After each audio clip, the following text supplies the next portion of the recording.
आवाज news true voice. నమస్కారం Awaaz news కి స్వాగతం। మెదక్ జిల్లా కలెక్టరేట్ కార్యాలయంలో తెలంగాణ ప్రజాపాలన దినోత్సవ వేడుకలు ఘనంగా జరిగాయి। ముఖ్య అతిథిగా హాజరైన మంత్రి వివేక్ వెంకటస్వామి తెలంగాణ తల్లి విగ్రహం జయశంకర్ అమరవీరుల స్తూపాలకు పూలమాలలు వేసి నివాళులు అర్పించారు। అనంతరం జాతీయ పతాకాన్ని ఆవిష్కరించారు।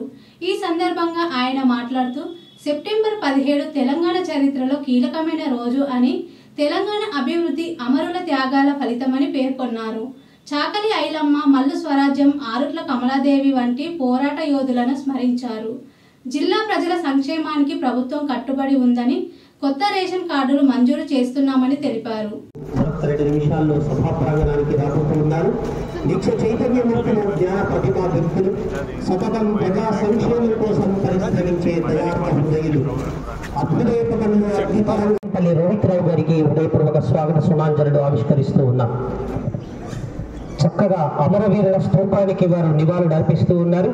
కార్మిక సంక్షేమం, నైపుణ్యాభివృద్ధి, గరుడ పర్యవేక్షణ, మహిళా సాధికారత ఇవన్నీ కూడా సమన్వయపరుస్తూ తెలంగాణ రాష్ట్రానికి అంకిత భావంతో సేవమూర్తి మన కార్మిక మరియు గనుల శాఖ మంత్రివర్యులు శ్రీ గడ్డం వివేక వెంకటస్వామి గారు, మహానీయ కార్మిక నాయకుడు మాజీ కేంద్ర మంత్రివర్యులు గడ్డం వెంకటస్వామి గారి వారసత్వాన్ని పుణికిపుచ్చుకొని వారి గౌరవంగా కొనసాగిస్తూ ప్రజా సమస్యల పట్ల చిత్తశుద్ధితో అంకిత భావంతో పరిష్కారానికి కట్టుబడి ఉన్నటువంటి నాయకుడు, పెద్దపల్లి మాజీ పార్లమెంట్ సభ్యునిగా, చెన్నూరు నియోజకవర్గం ఎమ్మెల్యేగా, ఇప్పుడు రాష్ట్ర మంత్రివర్గంలో కీలక బాధ్యతలు నిర్వహిస్తూ కార్మిక హక్కులు, గని వనరుల పరిరక్షణ, యువతకు ఉపాధి అవకాశాలు కల్పించడంలో లోపు జీరో బిల్లు జారీ చేయడం జరిగింది। ఈ పథకం ద్వారా ప్రభుత్వం మన జిల్లాల్లో ఇప్పటి వరకు 66 కోట్లు 19 లక్షలు సబ్సిడీ అందజేసింది।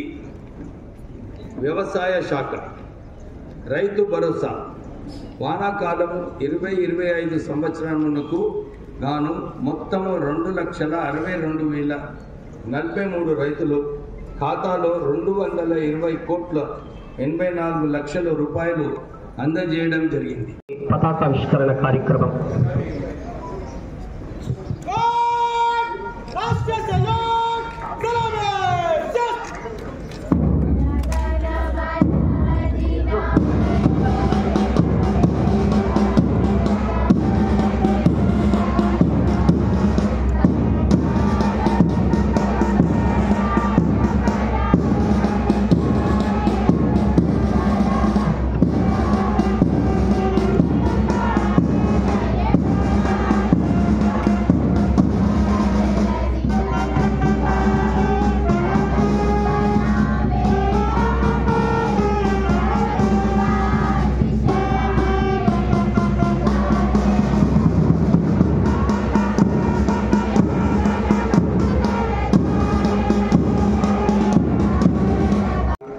దినోత్సవం జరుపుకుంటున్న శుభ సందర్భంగా రాచరిక వ్యవస్థ నుండి ప్రజాపాలన వ్యవస్థ ఆవిర్భావానికి నాంది పలికిన అమరులైన తెలంగాణ సాయుధ రైతాంగ పోరాట యోధులకు మరియు స్వాతంత్ర్య సమరయోధులకు అందరికీ నా జోహార్లు।